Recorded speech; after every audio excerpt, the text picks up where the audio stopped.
جب میاں بیوی میں علیحدگی ہوتی ہے تو خواتین 90% خواتین شوہر سے بچے چھین لیتی ہیں.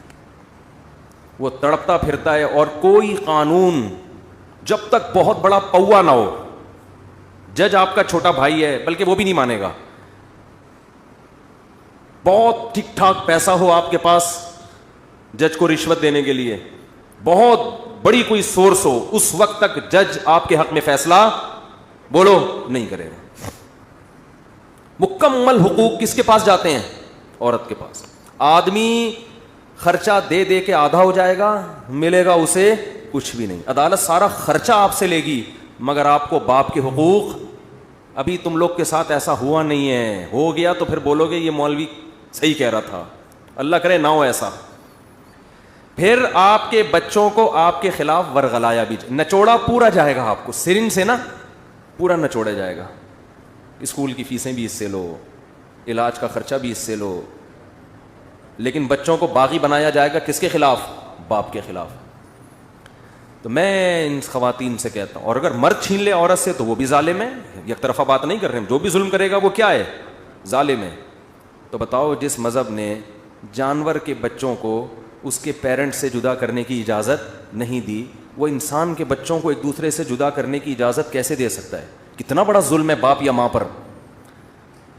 میاں بیوی میں جو مرضی ہو, قرآن کہہ رہے لا تضار والدۃ بولدها ولا مولود له بولدہ, بچے کی وجہ سے نہ ماں کو نقصان پہنچاؤ اور نہ باپ کو. اور جو بچے ہیں جو جدائی کے بعد بچے بڑے ہو جاتے ہیں, ان بچوں سے بھی میری خصوصی گزارش ہے, کہیں بھی ماں باپ میں سیپریشن ہوئی ہو, بچے باپ کے پاس چلے گئے یا ماں کے پاس چلے گئے, تو باپ کی باتوں میں آ کے ماں کے خلاف نہ ہو جاؤ اور ماں کی باتوں میں آ کے باپ کے خلاف. بچے جس کے ساتھ رہتے ہیں اسی کے رنگ میں ڈھل جاتے ہیں. جو پروپیگنڈا باپ نے کیا ماں کے خلاف, بچے سمجھتے ہیں کہ یہ ٹھیک ہے, حالانکہ ماں سے مل کر وہ اس بدگمانی کو دور کر سکتے ہیں مگر وہ ماں سے ملتے نہیں. وہ پتہ کیا الزام لگائیں گے؟ 10 سال ہو گئے ہماری ماں ہم سے کبھی ملی نہیں ہے, ہمیں تو بھول گئی. یہ نہیں پتا ہوتا کہ اس کمبخت باپ نے ملنے ہی نہیں دیا. نہیں آ رہی شرارت سمجھ میں؟ شرارت پتہ کیا ہوتی ہے؟ باپ بچے کو ماں سے نہیں ملنے دیتا اگر وہ غالب ہو, اور وہ جب بچے بڑے ہو رہے ہوتے ہیں تو اس کو سمجھاؤ دیکھو تمہاری ماں تو تمہیں بھول گئی, حالانکہ وہ تڑپ تڑپ کے رو رہی ہوتی ہے, تمام کوششیں اس کی ناکام ہو چکی ہوتی ہیں کیونکہ آپ کے جج سے تعلقات ہوتے ہیں. پھر بچے اور بدگمان ہو جاتے ہیں کہ ہماری ماں تو ہمیں ہمیشہ کے لیے بھول گئی. اور اگر ماں کے پاس ہوں تو ماں ان کو یہ سمجھاتی ہے کہ دیکھو 10-15 سال ہو گئے تمہارے باپ نے مڑ کے نہیں دیکھا, نہ کبھی خرچہ بھیجا. بچوں میں اتنی سینس نہیں ہوتی کہ باپ سے مل کے پوچھیں کہ ابا حقیقت بتاؤ ہے کیا.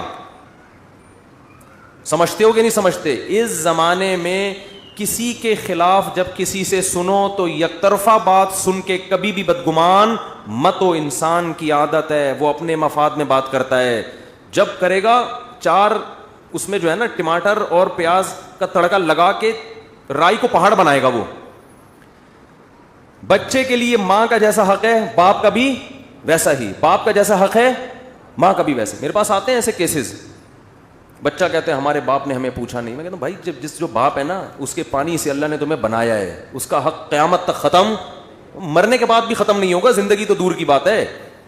اور جس ماں نے تمہیں جنا ہے اس کا حق اب کبھی بھی ختم نہیں ہوگا. چاہے ماں باپ ایک دوسرے کو, اللہ کے شرک سے بڑا جرم کوئی ہو سکتا ہے؟ قرآن کہہ رہے ہیں ماں باپ اتنے بڑے ظالم کہ اللہ کے ساتھ شرک کر رہے ہوں, بلکہ تمہیں بھی کافر بنا رہے ہوں, تو بھی ان کے ساتھ صاحبہما فی الدنیا معروفا, دنیا میں تم نے ان سے اچھا سلوک ہی کرنا ہے کیونکہ تمہارا تو باپ ہے نا, وہ میرا نافرمانے میں نمٹوں گا. تو یہ بہت ہو رہا ہے آج کل مارکیٹ میں. سمجھ رہے ہو کہ نہیں سمجھ رہے؟